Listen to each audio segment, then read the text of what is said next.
And so the other one is a common goals. So branching off from the first, in the now, what we're doing, as I said, we started it. How do we now seek opportunities? If some of it is funding, where do we get the funding to have more initiatives like this? How do we build out what we have started, getting the voices that are not at the table, the youths? How do we get them here? How do we conduct an analysis of what we're doing? So a lot of times what I've heard is that a lot of new entrepreneurs, they don't know where to start. So how do we understand the lay of the land? Where is that information? Who do we go to and do the analysis? And also understand the culture, more so the culture of business. How does business actually work? What do we need to do? And move away from the mentality of just want to get someone now, but look at how we sustain what we have started. And the last part of it would be, in our community, share opportunities and information, get away from the crab in a barrel mentality, and get together and share with each other, rather than working in silos. So Patrick will do the other two. All right, perfect. Thank you very much, Hyacinth. Thank you. All right.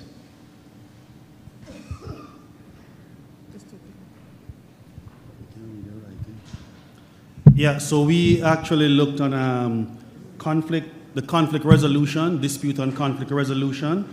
And essentially, one of the things that we mentioned is that first and foremost, we have to engender that trust. If we don't trust each other, then we're going to be in serious problems, right? Also, outside of trust, it's all about building relationships. We tend not to, we seek more to compete with each other rather than share information. And so, when we talk about, resolving some of these resolutions, it really resided around trust and self-care. So it's taking care, looking out for yourself, making sure that you are okay, and then, seek to help others in terms of building capacity. We also talked about self-governance, where we need to make sure that we have some kind of, we clarify, some of the rules of engagement, the code of ethics. We need to make sure that is absolutely clear. And just to piggyback on something that Hyacinth said, it also trickled over in the area of the dispute and conflict resolution, which is culture.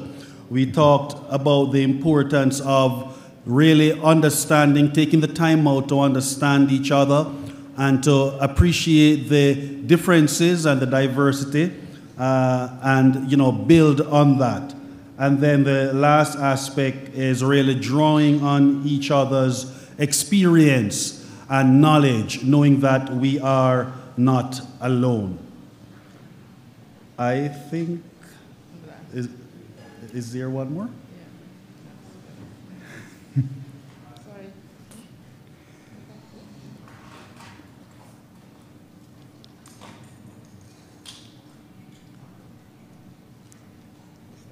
Oh, we'll be quick with this last one. This is around the inter-community communication. So again, we talked about, not operating in silos, and that we are actually, we work better together than we are as individuals. So it's all about sharing information. And, many of us who have migrated to Canada, many years ago, we can actually be a voice and a light to persons who have, just arrived. So in other words, we can help. They don't have to, trod the same hard, grinding path that we have gone through. And it's all about, really getting rid of that, if many of you have heard it before, the crab in the barrel mentality, where instead of working together, we tend to, pull each other down. We also talked about continuing to create the community, a safe space where, again, everyone feel as if, we can share different ideas. And finally, just creating mentorship teams and groups in our community so that, we can learn from each other and we can, help to guide each other along as we seek to, achieve that shared goal.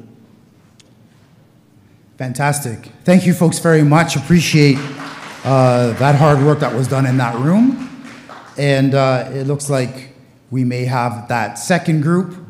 So that would be you, sir.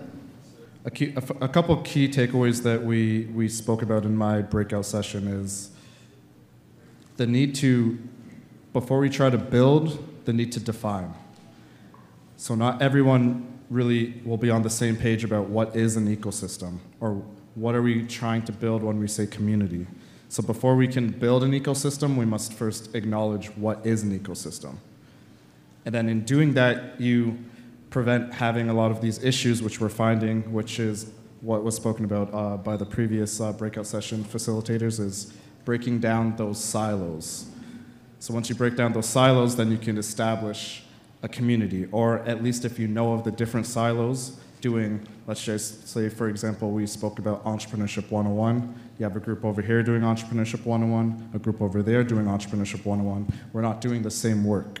And if we are doing the same work, we can have community to be able to build off of each other and then ultimately go back to this end goal, which is the actual ecosystem. Right. So, and we got into a very deep conversation about what an ecosystem is, how it may work, but what we ultimately agreed to is in order to fund a fully functioning ecosystem, you have to approach it the same way we approach all of our businesses, which is having a specific strategy in place, having specific principles in place where you're able to work towards the end goal. We had a whole display on the board, having different departments, for lack of better wording. Right. And then that's how you have, at the end of the goal, you have the ecosystem in the middle, a department where these people may be focusing on this thing, whether it be health, whether it be education, whether it be community building, and then you're able to achieve the end goal of the ecosystem. So we really focus on defining what is an ecosystem and then focusing on what ecosystems work, and then otherwise known as building a system. Because without system in place, then you're going to fail. Without a business system in place, without a business plan in place, the business is going to fail. So we can't have an ecosystem that fully functions. We can't have a black ecosystem without establishing what that system is and acknowledging what an ecosystem is in general.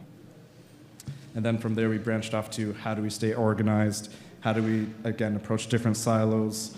How do we use different tools? But it was a very in-depth conversation, but the key takeaway was defining what an ecosystem is and then establishing a system in place to do so. Fantastic. Thank you very much, Shamal, and I appreciate the hard work of the folks who were with him in B122. And so now we just have that third group that was in room B352. So this is Camille Henry's group. Hi. All right. Hi, everyone. I hope you're enjoying your meal. Just eat quietly as I'm gathering my thoughts with our group. The group that I have, we had such a... Oh, for my height? Yes. That's a nice thing. We had a delectable conversation, if I can use that analogy there. It was really deep, and there was a lot said, so I'm going to do the best I can to synthesize the thoughts. But I think one of the things that the group came forward with is the fact that we need to, as a Black community, is really to embrace the fact of the accomplishments that we have made, are making, and continue to make. I think sometimes when Black communities are presented, it's presented in a way of a deficit. And it's so much to say the fact that Black communities, we're here, there, and everywhere. Businesses are thriving and surviving, and that's one of the things that we wanted to really bring forward. The other aspect was the fact that we represent the Africa diaspora. And when we look at the Africa diaspora, it is not a deficit area. It's one that is filled with numerous resources. And with it being so resourceful, sometimes due to colonization and what has transpired there, has been depicted as one that is at a loss. And if we embrace the fact that it is a resource, and if we harness the resources that are found within it, and use it even in ways as a model of what we can do here in Canada, we can look at it as a rich community. It says that we are in a majority of spaces, and we should really truly relate to whatever we do. In the other groups that presented, it's the idea of coming together and collaborating. And I think it's not doing it haphazardly, but the idea of doing it purposefully and intentionally so that we can bring youth and other people to the table. The last point I think there was so much said, was also looking at the fact that when we are at the table, like if we're doing this idea of traditionally, it would be seen that we're so glad to be one person representing. But the idea is, okay, I might be one person, but who am I bringing along? Earlier on, it was mentioned that we're the youth that should be at this table today and be part of this program. And I found myself even reflecting in a guilty way to say that I've been interacting with so many students on a regular basis, yet I never thought about bringing them or inviting them here.